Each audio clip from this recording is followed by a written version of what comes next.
जय हिंद दोस्तों, स्वागत है आप सभी का हमारे YouTube channel student study platform पर। दोस्तों, बिहार एसएससी इंटर स्तरीय मुख्य परीक्षा में अब मात्र 4 दिन शेष हैं। तो दोस्तों, मैंने आप सभी के लिए यहाँ पर देख सकते हैं 2016 का ये प्रीवियस ईयर पेपर है बिहार एसएससी का। और यहाँ पर जनरल स्टडीज़ के 150 क्वेश्चन हैं, यानी कि सामान्य ज्ञान के 150 सवालों के ये पेपर है। जैसा कि दोस्तों आप सभी जानते हैं कि आपका जो ये सेकेंड पेपर यानी कि जनरल स्टडीज़ 150 अंकों का होने वाला है, तो हूबहू वैसा ही पेपर आपको इस सेट में देखने को मिलेगा। तो दोस्तों, आप सभी इस सेट को देखकर अपनी प्रैक्टिस को बढ़ा सकते हैं। तो दोस्तों, शुरुआत करते हैं आज का पहला सवाल। तो दोस्तों, शुरुआत करने से पहले अगर आप हमारे चैनल पर नए हैं तो आप हमारे चैनल को सब्सक्राइब कीजिएगा, साथ में बेल आइकन जरूर दबाइएगा दोस्तों। तो दोस्तों, आज का यहाँ पर पहला सवाल आपको दिखाना चाहूँगा। यहाँ लिखा कि पेड़ों की एक पंक्ति में एक पेड़ बाएं छोर से 7वां है और दाएं छोर से 14वां है। पंक्ति में कुल कितने पेड़ हैं? तो दोस्तों, इसका सही उत्तर हो जाएगा आप सभी के लिए ऑप्शन नंबर सी, 20 पेड़। इसके बाद दूसरा सवाल है यहाँ दोस्तों, निम्नलिखित विकल्पों में वह शब्द चुनिए जो दिए गए शब्द के अक्षरों का प्रयोग करके नहीं बनाया जा सकता। तो देख सकते हैं दोस्तों, मिस फॉर्च्यून यहाँ पर लिखा हुआ है और बताना है कि इसका इस्तेमाल करके इसमें नहीं बनाया जा सकता है। तो इसका इसमें सही उत्तर हो जाएगा दोस्तों option number D, ROAM। Question number 3 है दोस्तों, निम्नलिखित विकल्पों में वह शब्द चुनिए जो दिए गए शब्द के अक्षरों का प्रयोग करके बनाया जा सकता है। यानी कि यहाँ देख सकते हैं दोस्तों, स्ट्रैंगुलेशन यहाँ पर एक वर्ड है, इसका इस्तेमाल करते हुए कौन सा यहाँ पर नीचे वर्ड बना सकते हैं। तो दोस्तों, तीसरे नंबर का सवाल का आंसर हो जाएगा ऑप्शन नंबर सी, यानी कि रोस्टिंग। इसके बाद देखिए दोस्तों, यदि किसी कूट भाषा में रामायणा को PYKYWYLY लिखा जाता है तो उसी कूट भाषा में महाभारता को किस प्रकार लिख सकते हैं? तो दोस्तों, यहाँ पर जो इसका सही उत्तर हो जाएगा ऑप्शन नंबर डी, यानी कि KYFYZFYPYRY। इसके बाद दोस्तों, यहाँ पर एक और सवाल है, फिगर रीजनिंग है। यहाँ पर देख सकते हैं कि 8 है, 64 है, 216 है। तो उसी प्रकार आपको बताना है कि इसका यहाँ पे क्वेश्चन मार्क में क्या फिल किया जाएगा। तो इसका सही उत्तर हो जाएगा दोस्तों आप सभी के लिए ऑप्शन नंबर बी, 512। उसके बाद यहाँ दोस्तों छठा नंबर सवाल है, कुछ समीकरण एक विशेष प्रणाली के आधार पर हल किए गए हैं, उसी आधार पर अनुत्तरित समीकरण का सही उत्तर ज्ञात कीजिए। यदि 94 + 16 = 42, 89 + 23 = 78, तो 63 + 45 = क्या? तो इसका सही उत्तर हो जाएगा दोस्तों आप सभी के लिए यहाँ पर option number B, 38। Option number B, 38। एक सवाल है दोस्तों, जीका वायरस मानव शरीर के किस भाग को ग्रसित करता है? तो दोस्तों, यहाँ पर सवाल है जीका वायरस से रिलेटेड। तो इसका सही उत्तर हो जाएगा दोस्तों दिमाग। दोस्तों, मैं साथ में बता दूं कि आप सभी अगर एग्ज़ाम देने जा रहे हैं तो जीका वायरस जैसे यहाँ पे दिया है, तो आप सभी कृपया करके कोरोना वायरस से जितने संबंधित सवाल है उसे रिवीजन करके जरूर जाइएगा दोस्तों, क्योंकि हो सकता है कि कोरोना वायरस से 1-2 सवाल आपको देखने को मिल सकते हैं। यहाँ पे सवाल है दोस्तों, वर्ष 2016 का विंबलडन किस खिलाड़ी ने जीता? तो दोस्तों, यहाँ पर इसका सही उत्तर हो जाएगा ऑप्शन नंबर सी, एंडी मरे। और साथ ही यहाँ पर जैसे मैं बता दूं दोस्तों, जैसे जैसे सवाल यहाँ देखने को मिल रहा है प्रीवियस ईयर का, उसी प्रकार के सवाल आप प्रैक्टिस करके जाइएगा। जैसे कि यहाँ पर विंबलडन जीतने की बात कही गई तो आप ऑस्ट्रेलियन ओपन और जो भी इस साल टेनिस के टूर्नामेंट हुए हैं, जो प्रमुख 4 टूर्नामेंट्स होते हैं जिसमें से जो हुए हैं उनका आप प्रैक्टिस करके जाइएगा। इसके बाद 9वां नंबर सवाल है दोस्तों, यहाँ पर देख सकते हैं, ओलंपिक 2016 में किस देश ने अधिकतम स्वर्ण पदक जीते? तो यहाँ पे इसका सही उत्तर हो जाएगा दोस्तों ऑप्शन नंबर ए, संयुक्त राज्य अमेरिका, USA। इसके बाद है 10वां नंबर सवाल, सुरती, मुर्रा, जाफराबादी और मेहसाना किस पशु की प्रजातियां हैं? तो दोस्तों, इसका सही उत्तर हो जाएगा ऑप्शन नंबर सी, भैंस की प्रजातियां हैं ये। ATM का पूर्ण रूप? तो यहाँ इसका सही उत्तर हो जाएगा ऑटोमेटेड टेलर मशीन, ATM का फुल फॉर्म हो जाता है। यहाँ पे दोस्तों देखिए, जो है 12 नंबर सवाल, यदि माइनस का अर्थ डिवाइड है, प्लस का अर्थ गुना है, और यहाँ पे डिवाइड का अर्थ माइनस है और मल्टीप्लाई का अर्थ जो है प्लस है, तो निम्नलिखित में से कौन सा समीकरण सही है? तो दोस्तों, आपको कुछ करना नहीं इसमें, ये काफ़ी आसान सा सवाल होता है लेकिन थोड़ा सा टाइम टेकन होता है। यहाँ पे कुछ करना नहीं होता है, जहाँ पे आपको डिवाइड मिलेगा वहाँ पे जो है, यहाँ जहाँ माइनस मिलेगा वहाँ डिवाइड लगा देना है, जहाँ प्लस मिलेगा वहाँ पे मल्टीप्लाई कर देना है, और इस तरह से आपको ढूंढना है कि कौन सा आंसर इसमें सही आ रहा है। 13वां नंबर सवाल है दोस्तों कि कुछ समीकरण एक विशेष प्रणाली के आधार पर हल किए गए हैं, उसी आधार पर अनुत्तरित समीकरण का सही उत्तर ज्ञात कीजिए। तो यहाँ पर देख सकते हैं 9 * 7 = 32, 13 * 7 = 120, 17 * 9 = 208, तो 19 * 11 = वोट। तो आपको ये समीकरण हल करके बनाना है और इसका सही उत्तर हो जाएगा दोस्तों आप सभी के लिए 240। इसके बाद 14वां नंबर सवाल है दोस्तों, निम्नलिखित आंकड़ों के आधार पर वर्ष 1995 की विकास दर का पूर्वानुमान कीजिए। तो दोस्तों यहाँ पे वर्ष दिए गए हैं 1990 से लेकर के 1995 तक और विकास दर भी दिया गया है। तो बताना है कि 1995 में यहाँ पर क्या विकास दर होगा। तो इसका सही उत्तर यहाँ पर हो जाएगा दोस्तों 9.7। इसके बाद है दिए गए आरेख में कितने आयत हैं। दोस्तों मोस्ट इंपॉर्टेंट सवाल बिहार एसएससी के एग्जाम के लिए और इसका सही उत्तर हो जाएगा ऑप्शन नंबर डी 18। दोस्तों यहाँ पे आयत दिए गए हैं, हो सकता है कि आपके एग्जाम में जो है आपके लिए त्रिभुज की संख्या इस तरह से पूछी जाए कि कितने त्रिभुज हैं, इस तरह से सवाल आपको पूछे जा सकते हैं। 16वां नंबर सवाल है दोस्तों, 6 और 7 बजे के बीच किस समय घड़ी की सुइयाँ एक साथ होगी। तो 6 और 7 बजे के बीच में जो घड़ी की सुइयाँ होती है दोस्तों, इसका सही आंसर हो जाएगा ऑप्शन नंबर ए 6 बजकर, यहाँ देख सकते हैं। इसके बाद यहाँ पर है अड़ोस पड़ोस में 100 परिवारों में से 50 के पास रेडियो है, 75 के पास टीवी है और 25 के बाद वीसीआर है। केवल 10 परिवारों के पास सभी 3 चीज़ें हैं। सभी वीसीआर मालिकों के पास टीवी भी है। यदि कुछ परिवारों के पास केवल रेडियो है तो कितने के पास केवल टीवी है। तो दोस्तों इसका सही उत्तर हो जाएगा यहाँ पे 17 का बी 35। इसके बाद है 18वां नंबर सवाल, सुरेश का जन्म 4 अक्टूबर 1999 को हुआ तो शशि का जन्म सुरेश से 6 दिन पहले हुआ। उस वर्ष स्वतंत्रता दिवस रविवार को पड़ा था तो शशि किस दिन जन्मा था। तो दोस्तों इसका सही उत्तर हो जाएगा ऑप्शन नंबर ए मंगलवार। 19वां नंबर सवाल है दोस्तों, एक कार्यालय में 1/3 कर्मचारी महिलाएं हैं। महिलाओं में से 1/2 विवाहित हैं और विवाहित महिलाओं में से 1/3 के बच्चे हैं। यदि पुरुषों में 3/4 विवाहित हैं और विवाहित पुरुषों में 2/3 के जो है बच्चे भी हैं तो कर्मचारियों का कितना भाग बिना बच्चों के है। तो इसका सही उत्तर हो जाएगा 19 का ऑप्शन नंबर सी। इसके बाद दोस्तों यहाँ पे जो है आपको 20वां सवाल है दोस्तों। 20वां सवाल कह रहा है कि यहाँ पर ये बॉक्स दिए गए हैं 1 4 7 27। तो यहाँ पर सॉल्व करने के बाद दोस्तों इसका सही उत्तर हो जाएगा ऑप्शन नंबर जो है ए हो जाएगा 49। और दोस्तों यहाँ पर 21वां नंबर सवाल जो है, इसमें आपको गलत संख्या ज्ञात करना है। तो इसमें आपको ढूंढना है कि 7 28 63 124 215 और 342 में गलत कौन सा जो है यहाँ पे पद आएगा। तो इसका आंसर मैंने अभी नहीं निकाल पाया हूँ दोस्तों, तो इसका आप आंसर निकालने की कोशिश कीजिएगा। इसके बाद 22वां सवाल देखते हैं दोस्तों। 22वां सवाल जो हमारा यहाँ पर है, यहाँ पे भी सेम वैसे ही बॉक्स है जो पिछले क्वेश्चंस में देखे थे आप। 3 2 1 14 4 3 2 29 5 4 3 यहाँ पर क्वेश्चन मार्क है। तो इसका सही उत्तर हो जाएगा यहाँ पर 22 का ऑप्शन नंबर ए 50। यहाँ पे 50 आंसर हो जाएगा।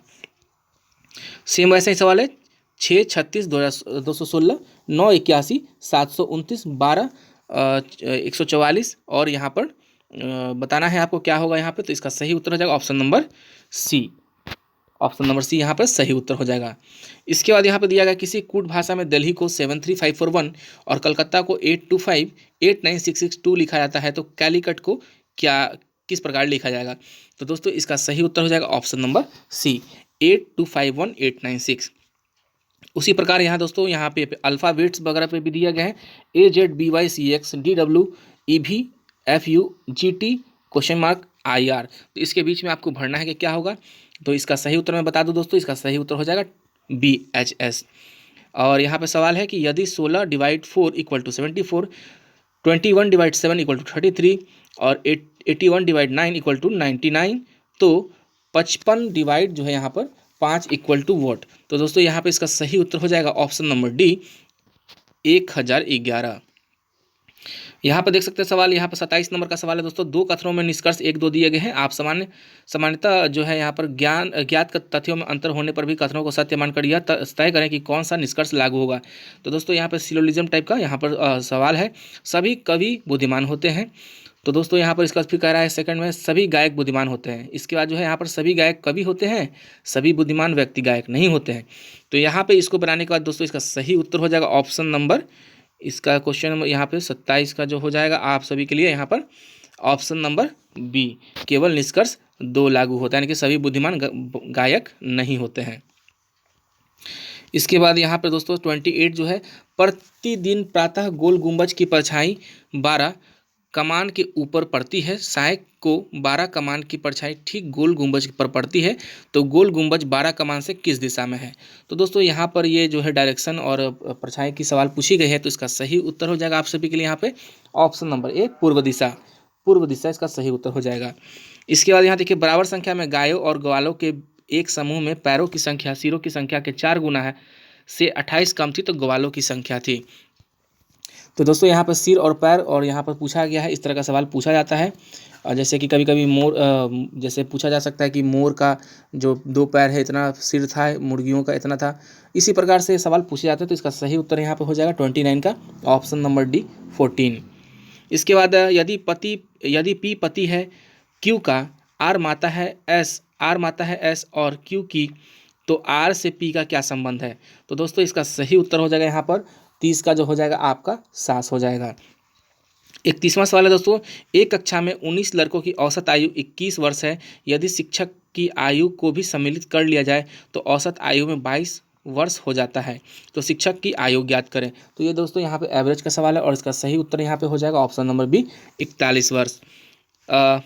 32 नंबर सवाल है दोस्तों, यदि कैट को एक कूट लिपि में 3120 लिखा जाता है तो NAVIN को उस कूट लिपि में किस प्रकार लिखा जाएगा। तो दोस्तों यहाँ पर सही उत्तर हो जाएगा आप सभी के लिए यहाँ पर ए हो जाएगा 141222914। 33 नंबर का सवाल है दोस्तों, एक परिवार में श्री प्रकाश के साथ उसकी पत्नी और उसके 2 विवाहित भाई हैं, जिनमें से एक के 2 बच्चे हैं और दूसरे के कोई संतान नहीं है। परिवार में कुल सदस्य कितने हैं। तो दोस्तों यहाँ पर देखिए इसका सही उत्तर हो जाएगा 33 का ऑप्शन नंबर बी 8 सदस्य। इसके बाद 34 नंबर सवाल है दोस्तों, उल्लास और विषाद। तो उसी प्रकार यहाँ नीचे 4 ऑप्शन में बधाई, शुभ अवसर, परिश्रमी सफल, माप तुला और अपमान प्रतिष्ठा। तो जिस प्रकार उल्लास से विषाद होता है दोस्तों, उसी प्रकार यहाँ पर 34 नंबर का जो हो जाएगा ऑप्शन नंबर डी अपमान तो प्रतिष्ठा। इसके बाद यहाँ वास्तुकार भवन बनाता है, तो मूर्तिकार क्या बनाता है दोस्तों, कैसे बनाता है। तो इसका सही उत्तर हो जाएगा ऑप्शन नंबर डी प्रतिमा बनाता है। इसके बाद देखिए यहाँ पे 36 नंबर का सवाल है दोस्तों, भीरू डरपोक जो है, यहाँ भीरू डरपोक गधा। तो यहाँ पर देखना बताना है कि धूर्त जो होगा, यहाँ पे इसका सही उत्तर हो जाएगा ऑप्शन नंबर बी लोमड़ी। लोमड़ी चालाक होता है। उसके बाद देखिए, हमारे संविधान की व्याख्या के लिए अंतिम प्राधिकारी हैं। दोस्तों बात कर रहे हैं संविधान की व्याख्या के लिए अंतिम प्राधिकारी की, तो इसका सही उत्तर हो जाएगा ऑप्शन नंबर डी भारत का उच्चतम न्यायालय। उसके बाद है सवाल दोस्तों, भारतीय रिजर्व बैंक यानी RBI का राष्ट्रीयकरण नेशनलाइजेशन किस वर्ष हुआ था। तो इसका सही उत्तर हो जाएगा आप सभी के लिए 1949। इसके बाद पत्तों का हरा रंग किसकी उपस्थिति के कारण होता है दोस्तों। तो इसका आंसर जो हो जाएगा 39 का सी क्लोरोफिल। ओजोन परत की 40वां नंबर सवाल है दोस्तों, ओजोन परत के न होने पर वायुमंडल में कौन सी किरणें प्रवेश कर जाएंगी। काफ़ी आसान सवाल है दोस्तों, पराबैंगनी किरणें। 40 का यहाँ पर सी हो जाएगा। 41वां नंबर सवाल है, सत्यजीत रे का संबंध निम्नलिखित में से किसके साथ था। तो इनका हो जाएगा दोस्तों यहाँ पर जो हो जाएगा फिल्म निर्देशन। यहाँ पे फिल्म निर्देशन सत्यजीत रे यहाँ पे ये थे। इसके बाद 42वां नंबर सवाल है दोस्तों, प्रारंभ बौद्ध धर्म ग्रंथों की रचना किस में की गई थी। तो दोस्तों बौद्ध धर्म ग्रंथ की जो रचना हुई थी दोस्तों, मैं बता दूं यहाँ पर एक चीज़ सबसे इम्पॉर्टेंट कि बौद्ध धर्म ग्रंथ की जो रचना हुई थी वो पाली में हुई थी। तो सवाल पूछा जाता है दोस्तों कि बौद्ध धर्म की जो रचना हुई थी किस लैंग्वेज में हुई थी। यहाँ पर पूछा गया कि पाली पाठ लिखा हुआ है, यहाँ पाली हो जाएगा। और जब आ जाती है बात प्राकृत और संस्कृत की, तो इसका सही उत्तर हो जाएगा आप सभी के लिए जैन धर्म। और इसके बाद 43वां नंबर सवाल है दोस्तों, मोहनजोदड़ो में सबसे बड़ा भवन कौन सा था। तो इसका सही उत्तर हो जाएगा ऑप्शन नंबर बी धान्यागार। इसके बाद 43वां का धान्यागार। 44वां सवाल है दोस्तों, निम्नलिखित में से किससे सिंध नदी का उद्गम होता है।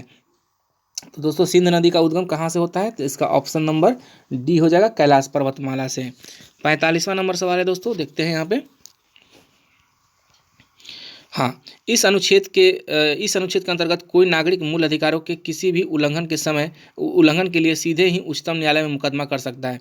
तो दोस्तों यहाँ पर कुछ अनुच्छेद दिए गए हैं, उसके उल्लंघन के लिए जो है उच्चतम न्यायालय में मुकदमा की बात हो रही है। तो यहाँ पे इसका सही उत्तर हो जाएगा ऑप्शन नंबर डी अनुच्छेद 32।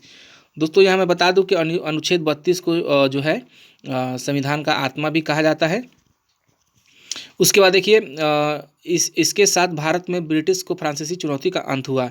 तो दोस्तों यहाँ पर ब्रिटिश का फ्रांसीसी चुनौती यहाँ पर जो अंत हुआ था, और इसका सही उत्तर हो जाएगा ऑप्शन नंबर सी, वांडीवास का युद्ध।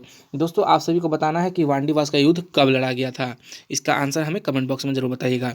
47वां सवाल है दोस्तों, घेघा जिसे हम लोग गलगंड किसकी कमी से होता है। यहाँ पे जो घेघा जो होता है बीमारी है, गलगंड की बीमारी। तो दोस्तों ये काफ़ी आसान सा सवाल है, इसका प्रचार वगैरह भी टीवी में चलता था। तो इसका सही उत्तर हो जाएगा ऑप्शन नंबर ए, आयोडीन। तो दोस्तों इसका सही उत्तर आयोडीन हो जाएगा। और मैं बता रहा था कि इसका जो एडवर्टीजमेंट पहले टीवी पर चलता था, बताया जाता था आयोडीन की कमी से घेघा की नाम की बीमारी हो सकती है। 48वां नंबर सवाल है दोस्तों, टीका जो वैक्सीनेशन है का आविष्कार किसने किया था। काफ़ी महत्वपूर्ण सवाल है दोस्तों। अभी कोरोना वायरस का टीका को लेकर काफ़ी चर्चा है, तो बताना है कि ये जो वैक्सीनेशन जो टीका नाम का जो चीज़ था उसका आविष्कार किसने किया था। तो इसका सही उत्तर हो जाएगा option number B, Edward Jenner. 49वां नंबर सवाल है दोस्तों, विक्रम साराभाई अंतरिक्ष केंद्र कहाँ स्थित है। तो इसका सही उत्तर हो जाएगा ऑप्शन नंबर बी, तिरुवनंतपुरम में। 50वां सवाल है दोस्तों, वित्त आयोग की नियुक्ति कौन करता है। तो दोस्तों इसका सही उत्तर हो जाएगा ऑप्शन नंबर डी, वित्त आयोग की नियुक्ति राष्ट्रपति के द्वारा की जाती है। इसके बाद 51 नंबर सवाल है दोस्तों, 51 नंबर सवाल है, संविधान का कौन सा भाग राजनीति के निर्देशक सिद्धांतों से संबंधित है। तो दोस्तों जो भाग जो है आपका 22, उसमें बताना है कि राजनीति के निर्देशक सिद्धांत जो हो जाएंगे ऑप्शन नंबर यहाँ पर भाग 4। 52 नंबर का सवाल है दोस्तों, स्थिर वैद्युत अवक्षेपित पित्र किसके नियंत्रण में काम आता है। तो इसका सही उत्तर हो जाएगा आप सभी के लिए यहाँ पे ऑप्शन नंबर, तो ये 52 नंबर का सवाल का आंसर हो जाएगा दोस्तों आप सभी के लिए यहाँ पे वायु प्रदूषण के लिए। 53 नंबर का सवाल है दोस्तों, शहद की मक्खी का विष कैसा होता है। तो दोस्तों जैसा कि जानते हैं हम सभी, जिसे मधुमक्खी कहते हैं उसका विष जो कैसा होता है, तो आपको बताना है यहाँ पर ऑप्शन नंबर डी, प्रोटीन होता है दोस्तों, ऑप्शन नंबर डी, प्रोटीन। उसके बाद यहाँ पे 4 है जो, खाने पकाने का तेल वनस्पति घी के किस प्रक्रिया द्वारा बदला जाता है। तो दोस्तों इसका सही उत्तर हो जाएगा ऑप्शन नंबर यहाँ पे सी हो जाएगा, हाइड्रोजनीकरण। उसके बाद है स्वर्णिम क्रांति किससे संबंधित है। तो दोस्तों इसका सही उत्तर हो जाएगा स्वर्णिम क्रांति जो होगा उद्यान कृषि से। 55 का यहाँ पे बी हो जाएगा, स्वर्णिम क्रांति उद्यान कृषि से संबंधित है। और साथ ही बता दो दोस्तों, बहुत सारे सवाल ऐसे हैं, बादामी क्रांति, सुनहरी क्रांति, भूरी क्रांति, श्वेत क्रांति, हरित क्रांति, ऐसे जो जितने भी क्रांति आप उसे रिवाइज करके जाइएगा, ये सवाल महत्वपूर्ण होते हैं। ये सवाल है दोस्तों यहाँ पर 56 नंबर का, निम्न में से कौन सा भारत आने वाला प्रथम अंग्रेज जहाज था। तो इसका सही उत्तर हो जाएगा ऑप्शन नंबर ए, एलिजाबेथ। इसके बाद है भारत में सिक्के जारी करने के लिए, 1 मिनट दोस्तों यहाँ पे मुझे थोड़ा कन्फ्यूज़न हो रहा है। यहाँ पे जो मैंने बताया आंसर एलिजाबेथ, ये आंसर जो है विभाग के द्वारा दिया गया एलिजाबेथ, लेकिन मुझे यह कन्फ्यूज़न लग रहा है कि रेड ड्रैगन होगा या एलिजाबेथ।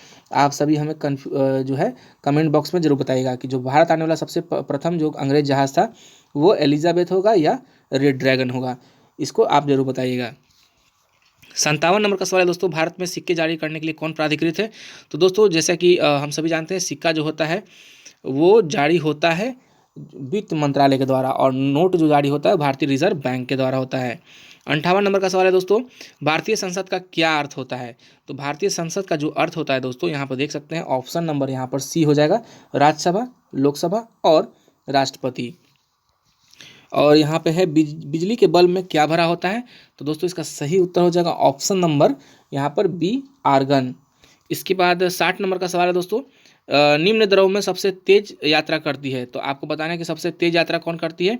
तो 60 का आंसर हो जाएगा दोस्तों, स्टील में ध्वनि सबसे तेज यात्रा करती है। तो दोस्तों यहाँ मैंने अभी 60 सवालों का यहाँ पे मैंने क्वेश्चंस का सीरीज कंप्लीट कराया। और दोस्तों अगले वीडियो में यानी कि इसका पार्ट 2 में लेकर के आऊँगा, और 61 से लेकर के आपको आगे का सवाल बताया जाएगा। तो दोस्तों हमारे वीडियो के साथ, हमारे चैनल के साथ बने रहें, और इसी प्रकार के सवाल को अगर आपको और देखना है तो आप हमारे चैनल को सब्सक्राइब कीजिएगा, साथ में बेल आइकन जरूर दबाइएगा दोस्तों, क्योंकि बिहार एसएससी से सारी इन्फॉर्मेशंस हमारे चैनल पे आप सभी को पल पल मिलती रहती है। आप सभी का बहुत बहुत धन्यवाद।